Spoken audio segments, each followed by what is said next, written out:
Uma vez mais saúdo todos os irmãos, com a graça e com a paz do nosso Deus. É bom estarmos uma vez mais aqui para ouvirmos acerca da palavra de Deus. E queremos convidar os irmãos, na sequência daquilo que temos vindo a falar, a abrir as vossas Bíblias no Evangelho de Lucas.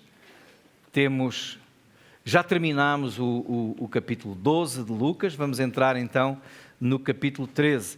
O Evangelho de Lucas é o terceiro livro no Novo Testamento. O primeiro é Mateus, Evangelho de Mateus, Marcos, o segundo, Lucas, o terceiro, e depois João, o quarto. Então, Evangelho de Lucas e capítulo 13 é o capítulo onde nós hoje vamos meditar e falar um pouco sobre aquilo que o Senhor nos tem aqui a ensinar neste Evangelho. Então, convido os irmãos a abrirem e a lerem comigo o capítulo 13, versículos 1 até ao versículo 9. E na minha versão diz assim, a vossa pode ser um pouquinho diferente, mas é a mesma coisa.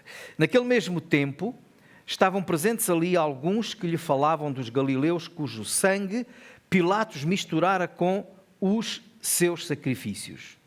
E respondendo Jesus, disse-lhes: cuidais vós que esses galileus foram mais pecadores do que todos os galileus por terem padecido tais coisas? Não vos digo antes, se vos não arrependerdes, todos de igual modo perecereis. E aqueles 18 sobre os quais caiu a torre de Siloé e os matou, cuidais que foram mais culpados do que todos quantos homens habitam em Jerusalém? Não. Antes vos digo que se vos não arrependerdes, todos de igual modo perecereis. E dizia esta parábola: um certo homem tinha uma figueira plantada na sua vinha e foi procurar nela fruto, não o achando. E disse ao vinhateiro: eis que há 3 anos venho procurar fruto nesta figueira e não o acho. Corta-a, porque ela ocupa ainda a terra inutilmente. E respondendo ele, disse-lhe: Senhor, deixa este ano até que eu escave e esterque, e se der fruto ficará, senão depois mandarás cortar. Então, este é o texto de hoje. O capítulo 12, só para recordar, ele termina com Jesus a falar sobre julgamento e sobre justiça. E talvez por isso, alguns que estavam ali, ao pé de Jesus, procurassem relacionar o que Jesus estava a dizer com alguns acontecimentos que se tinham dado naquela altura, por aqueles dias, ali na cidade de Jerusalém. E como Jesus falava em julgamento, e porque muitos naquela altura acreditavam que sofrer uma tragédia ou passar o acontecimento de uma catástrofe qualquer era uma espécie de castigo, um sinal de que Deus estava a dar para castigar as pessoas, os pecadores. Então aqueles homens que falaram com Jesus, muito precipitadamente concluíram que aqueles galileus que tinham sido mortos por Pilatos, lá no templo, estavam a ser vítima, então, de justiça divina, não é? Estavam a ser castigados e por isso mereciam morrer. Algum pecado havia na vida deles, pecados que levariam a que eles fossem dignos de morte. Jesus até acrescenta mais algum acontecimento, que foi a torre de Siloé, portanto ali uma torre em pedra que estaria provavelmente perto do tanque de Siloé, ruiu, caiu em cima de 18 que morreram. Mais uma tragédia, mais uma catástrofe. E o Senhor também pergunta, então, acham que eles eram mais pecadores que os outros para merecerem isso? Isto faz-me lembrar, às vezes, quando eu era criança, não é? Se andava a correr e se acontecia alguma coisa, alguém me dizia logo: olha, Deus castigou-te, não é?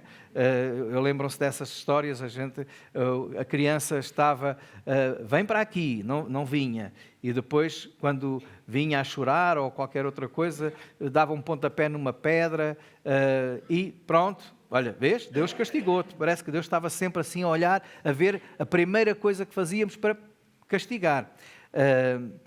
Na verdade, estes acontecimentos que aqui são relatados, nós sabemos que Pilatos era bastante mau para o povo judeu, ele provocava mesmo, e algumas vezes provocou revoltas que levaram até as chacinas, como por exemplo, quando ele usou o tesouro do templo para construir um aqueduto, e aquilo, claro, que resultou, era uma profanação e resultou em protestos, e houve revoltas e houve violência nessas alturas. Mas aqui o que interessa realmente é a resposta que Jesus dá. E o que é que Jesus vai dizer àqueles homens, e o que é que ele vai falar sobre estas tragédias, estas catástrofes. Na verdade, nós hoje somos um pouco também tentados a pensar como naquele tempo. E também achamos que qualquer coisa que acontece, já temos o dedo apontado para dizer são pecadores e mereciam, Deus está a castigar. De propósito, Jesus não diz nem que sim nem que não, nem refere a causa daquele sofrimento, daquela tragédia. Porque, na verdade, às vezes nós somos punidos por Deus. Até a Bíblia nos diz que o Senhor, porque nos ama, nos repreende. Mas a questão não era essa. A questão mais importante que Jesus aqui quer realçar não é tanto o juízo, o julgamento, mas mais o perdão e o arrependimento. E Jesus diz que, quando ele começa a responder, e quando ele começa a comentar aquilo que eles disseram, ele começa a dizer que vocês pensam, versículo 3, aliás, no versículo 2, vocês pensam que esses galileus eram mais pecadores do que todos os galileus por terem padecido aquilo que aconteceu lá, não é? Aquela tragédia? E no versículo 4, quando fala dos 18 sobre os quais caiu também a torre de Siloé e os matou, ele pergunta, vocês pensam que eram mais culpados do que todos quantos habitam em Jerusalém? O que é que Jesus está a querer dizer aqui com esta pergunta? O que ele está aqui a fazer é uma relação entre o pecado e o juízo. E o que é que ele está a querer dizer sobre o pecado? Primeiro, é um erro pensar, é bom a gente lembrar disso, é um erro pensar que toda a espécie de sofrimento é juízo de Deus. É errado. Só porque está a sofrer, Deus está a castigar-te. Aconteceu isto, Deus está... Pode estar a chamar a atenção, pode ser uma manifestação até do amor de Deus para nos chamar a atenção, pode. Mas nem sempre é castigo ou juízo. Aliás, esse foi o erro dos amigos de Jó. No Velho Testamento, no livro de Jó, nós temos a história de um homem que era temente a Deus, que era justo, era reto nos seus caminhos e perdeu tudo.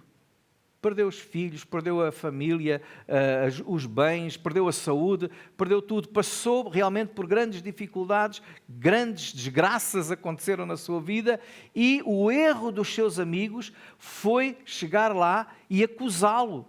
Tu és um pecador, tu cometeste algum pecado, pensa bem o que é que fizeste porque Deus está-te a castigar. Em Jó, no capítulo 4, no versículo 7 a 9, nós temos o discurso de um dos seus amigos, do Elifaz. Elifaz diz assim, lembra-te, ele está a dizer isto para Jó, lembra-te agora qual é o inocente que jamais pereceu e onde foram os sinceros destruídos. O que é que ele está a dizer? Fazem um exercício de pensamento. Alguma vez visto um justo, um sincero sofrer? Sim, só que eles achavam que não. Segundo eu tenho visto, dizia o Elifaz, os que lavram a iniquidade e semeiam o mal, cegam o mesmo. Ou seja, ceifam, recolhem a mesma coisa. Com o hálito de Deus perecem e com o sopro da sua ira se consomem. Então o que é que o Elifaz estava a dizer a Jó? Olha, se estás a sofrer, só sofrem os pecadores, os que fazem mal. Eu nunca vi uma pessoa boa a sofrer. Por acaso ele tinha as vistas curtas, não é? Porque é um erro pensar assim. O outro amigo dele, o chamado Bildade, dizia no capítulo 8 e no versículo 3 e 4, porventura perverteria Deus o direito e perverteria o Todo-Poderoso a justiça? Ou seja, é outra maneira de dizer, Deus seria injusto? Se os teus filhos pecaram contra ele, também ele os lançou na mão da sua transgressão. Ou seja, estava a dizer, os teus filhos morreram porque fizeram alguma asneira, fizeram algum pecado e Deus matou-os. No fundo era isso que eles estavam a dizer. Ora, este erro levou, ou esta visão de que os pecadores são castigados logo e os não pecadores, tudo lhes corre bem, é um erro pensar isso. Porque Jó, se nós lermos o texto, diz que era reto, que era justo, que nada disso aconteceu por causa do mal. E por isso o Senhor depois no fim manda que aqueles amigos de Jó se retratem e ele os repreende. Mas não foi só os amigos de Jó, nós vemos os próprios discípulos de Jesus. Lembram-se em João capítulo 9, versículo 1 a 3, quando os discípulos de Jesus encontram um cego de nascença? Qual foi a pergunta que eles fizeram a Jesus? Quando passaram pelo homem cego, os seus discípulos lhe perguntaram, diz a Bíblia, Rabi, quem pecou? Este ou os seus pais, para que nascesse cego? Jesus respondeu, nem ele pecou, nem os seus pais, mas foi assim para que se manifestem nele as obras de Deus. Então havia esta ideia de que quem se porta bem é abençoado, recompensado, prospera, tudo corre bem. Quem se porta mal é castigado, é amaldiçoado. E esta ideia estava muito presente, não só no tempo de Jesus, mas também ainda nos nossos tempos. Tanto que muitas vezes nós ouvimos essas expressões. Se alguém fica doente, há pecado na sua vida, não é? Se alguém passa por um problema lá na empresa ou fica desempregado, há pecado na tua vida. Então é logo isto que muitas vezes nós pensamos. Esta é uma visão muito redutora da vida e da relação de Deus com o ser humano e da vida espiritual.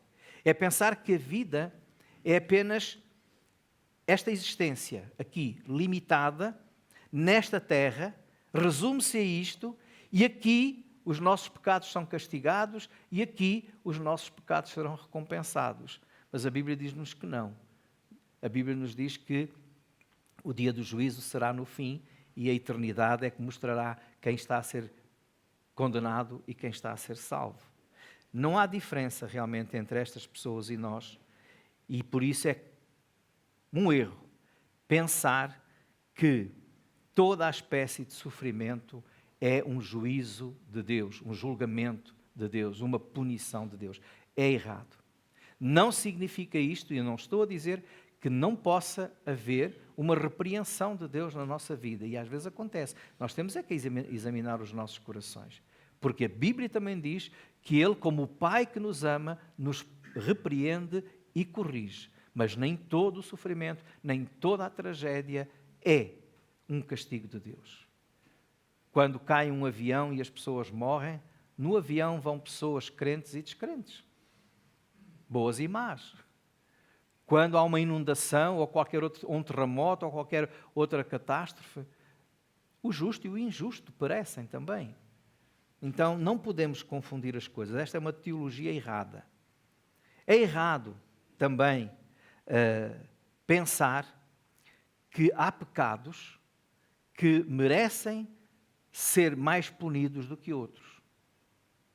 É errado pensar que para Deus há uma escala de pecados. Não há pecados mortais, veniais, há pecado. Para Deus há pecado.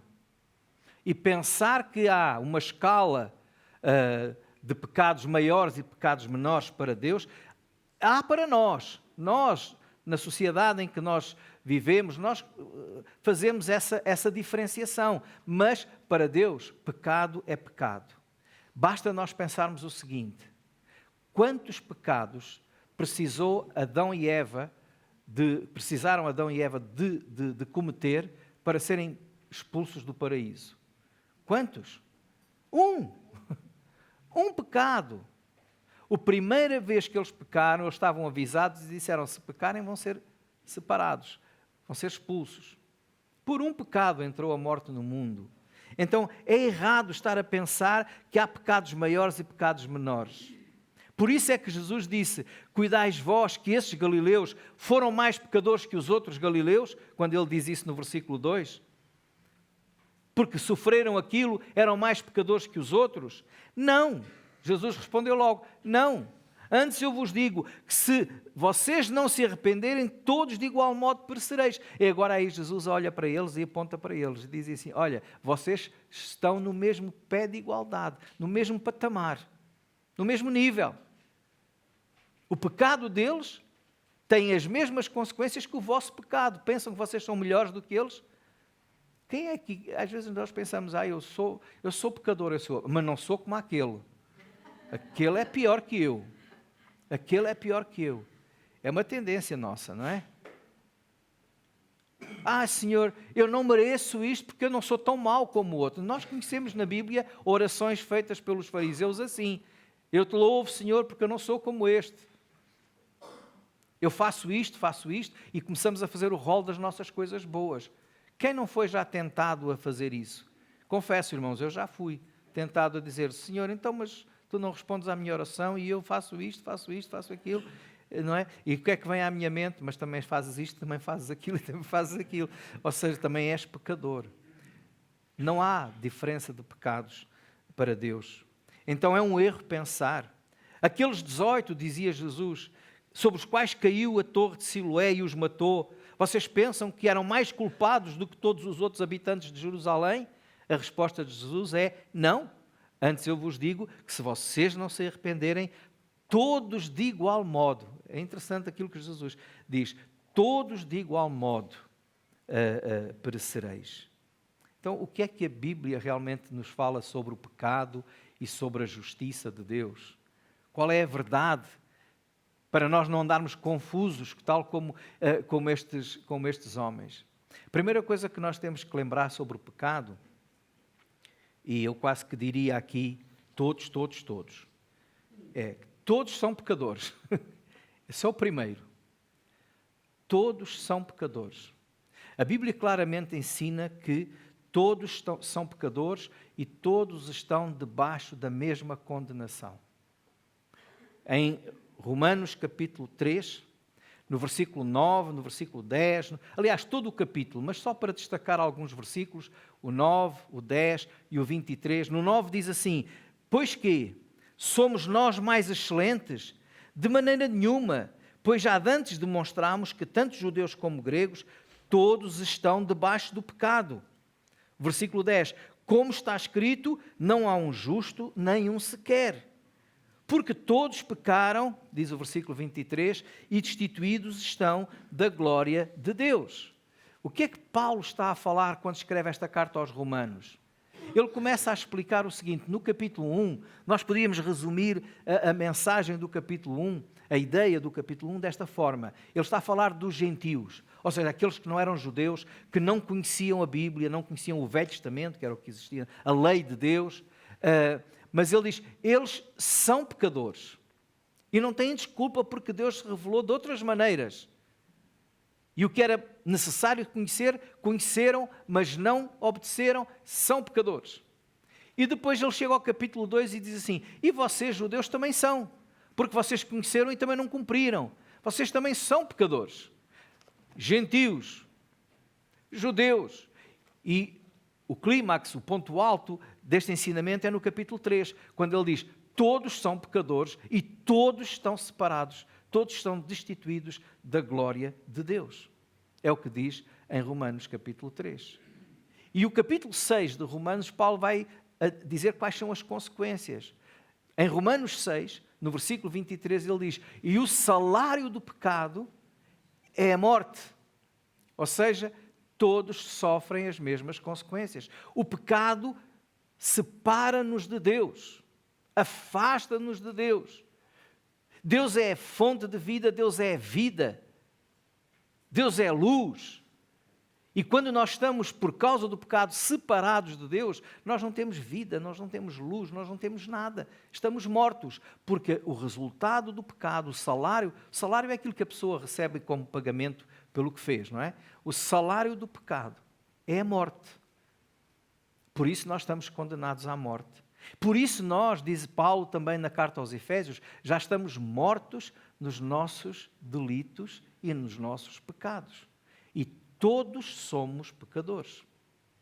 Então, o texto bíblico e a Bíblia, a palavra de Deus, inspirada por Deus, nos diz que todos somos pecadores e todos estamos debaixo da ira de Deus. Estas são palavras que nós não gostamos de ouvir. Estas são palavras que não ficam bem a um pregador dizer se ele quer ter a simpatia do povo. Mas é o que a Bíblia diz.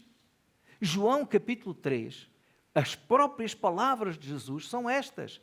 Em João 3, no versículo 36, Jesus diz: aquele que crê no Filho tem a vida eterna, mas aquele que não crê no Filho não verá a vida, mas, e reparem o que diz agora, a ira de Deus sobre ele permanece. Ou seja, todos nós estamos debaixo da ira de Deus. Só há uma maneira de ser salvo da ira de Deus. Por isso é que nós dizemos que Cristo nos veio salvar.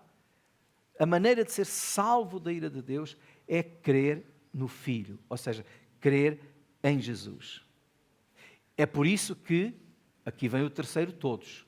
Eu disse que era todos, mas não me estava a referir a mais ninguém. Só aquilo que a Bíblia diz. Todos pecaram, todos são pecadores, todos estão debaixo da ira de Deus e todos precisam de se arrepender. Todos são chamados ao arrependimento. Por isso é que Jesus diz aqui no versículo 2 e no versículo 5: se vos não arrependerdes, todos de igual modo perecereis. E no versículo 5 repete a mesma coisa: se vos não arrependerdes, todos de igual modo perecereis. Então, resumindo aquilo que nós temos estado a dizer, é um erro pensar que toda a espécie de tragédia ou de catástrofe é um ato de justiça de Deus. Dizer isso,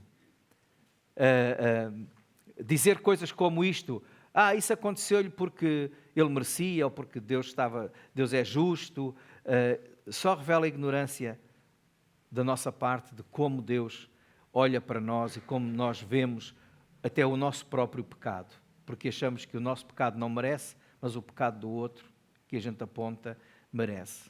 É achar que os outros merecem mais ser castigados do que nós.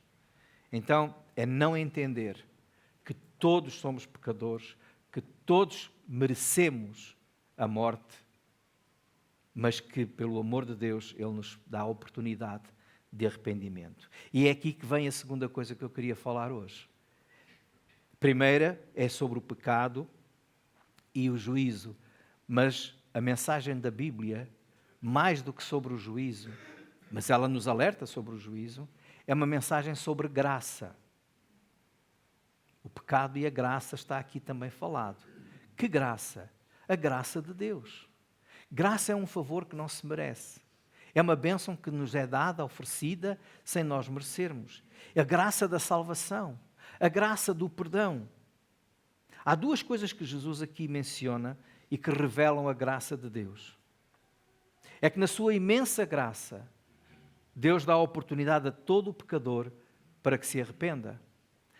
A sua graça manifesta-se precisamente nesta oportunidade de arrependimento. E quando Jesus diz, se não vos arrependerdes, é porque Ele está a trazer oportunidade para se arrependerem. A mensagem do Evangelho é isso mesmo. É um apelo ao arrependimento. A salvação e o perdão é concedido gratuitamente por Deus. Não se paga, não se compra, não está à venda por dinheiro nenhum, porque não havia nada que pudesse pagar. Também as nossas obras não conseguiriam compensar o nosso pecado. Mas o arrependimento, sim. Quando Jesus chega a este mundo para dar a sua vida por nós, é esta a mensagem que é dita. Em Mateus, no capítulo 1, no versículo 14 e 15, diz assim: e depois que João foi entregue à prisão, ou seja, João Batista, depois que ele foi preso, veio Jesus para a Galileia, pregando o Evangelho do Reino de Deus e dizendo: o tempo está cumprido, o Reino de Deus está próximo. E o que é que Jesus dizia mais? Arrependei-vos e crede. Arrependei-vos e crede. E é por isso que lá no Evangelho de João é dito que Deus amou o mundo de tal maneira que deu o seu Filho unigênito para que todo aquele que nele crê não pereça, ou seja, não morra, mas tenha vida eterna. Oportunidade para todos se arrependerem. Este texto manifesta também a graça de Deus num outro aspecto, que é na bondade e na longanimidade de Deus. Longanimidade é uma paciência que estica, não é? Aquela paciência que eu costumo dizer que é a paciência pastilha elástica. Pastilha elástica a gente puxa, não parte, não é? Estende e não parte. E essa é a longanimidade. Deus é um Deus longânimo, diz a Bíblia. Deus é um Deus paciente.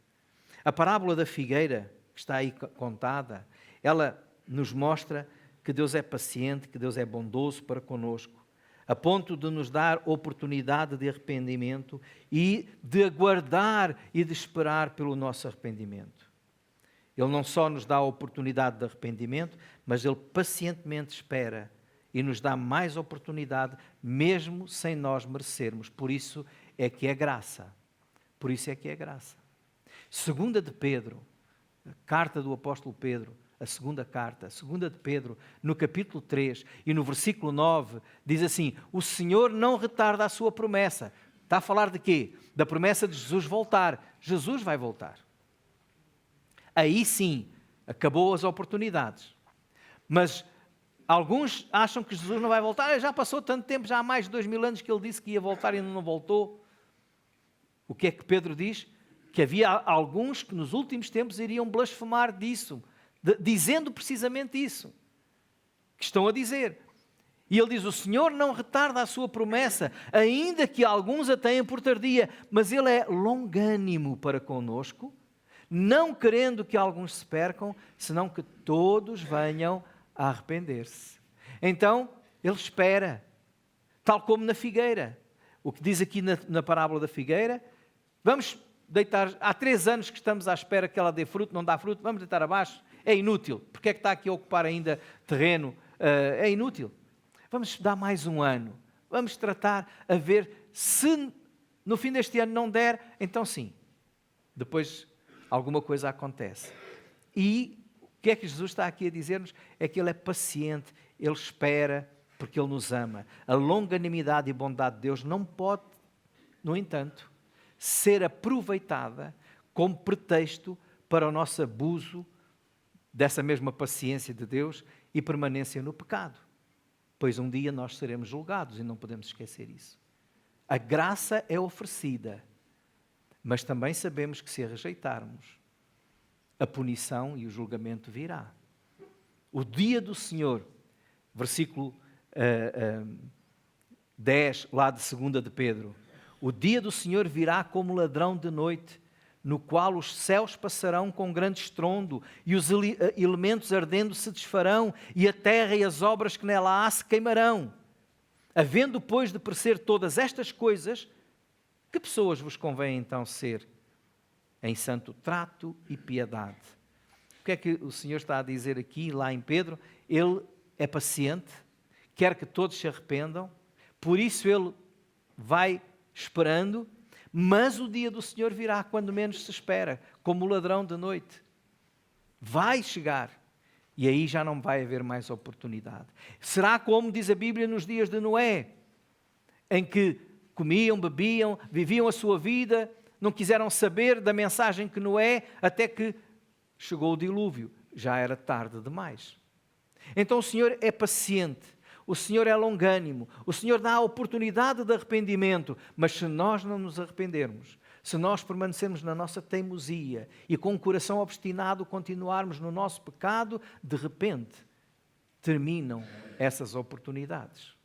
Por isso é o dia agora, é a hora agora de eu me arrepender e dizer: Senhor Jesus, eu creio em Ti e eu quero seguir-te. O livro de Provérbios, e termino com este versículo, diz: o homem que muitas vezes é repreendido e endurece a cerviz, ou seja, fica rijo, de repente será quebrantado, sem que haja esperança. O homem que muitas vezes é repreendido, ou seja, que tem muitas oportunidades, mas que mantém-se teimosamente na sua, de repente será quebrantado, sem que haja mais esperança. E isto é porquê? Porque o Senhor agora está a dar oportunidade a cada um de nós para se arrepender e para seguir a Jesus. Mas virá o dia em que essas oportunidades terminam. E quando será esse dia? Quando é que vai ser esse dia? É quando Jesus voltar, mas eu não sei quando Jesus vai voltar. É o dia, é hoje. Porque tu não sabes se amanhã terás oportunidade. Porque tu não sabes quando vais morrer. E a oportunidade é dada nesta vida, é dada agora. Por isso é agora, como diz a Bíblia, hoje é o dia aceitável da salvação. Se hoje o Senhor despertou o teu coração e te disse: olha, esta é mais uma oportunidade para tu te arrependeres de viver sem mim, te arrependeres de viveres longe de mim, te arrependeres do teu pecado e creres em mim como Senhor e Salvador, então serás salvo. Senão, a ira de Deus sobre ti permanece, como diz em João 3,36. Irmãos, não nos enganemos. Nem todo o mal que acontece é um castigo de Deus.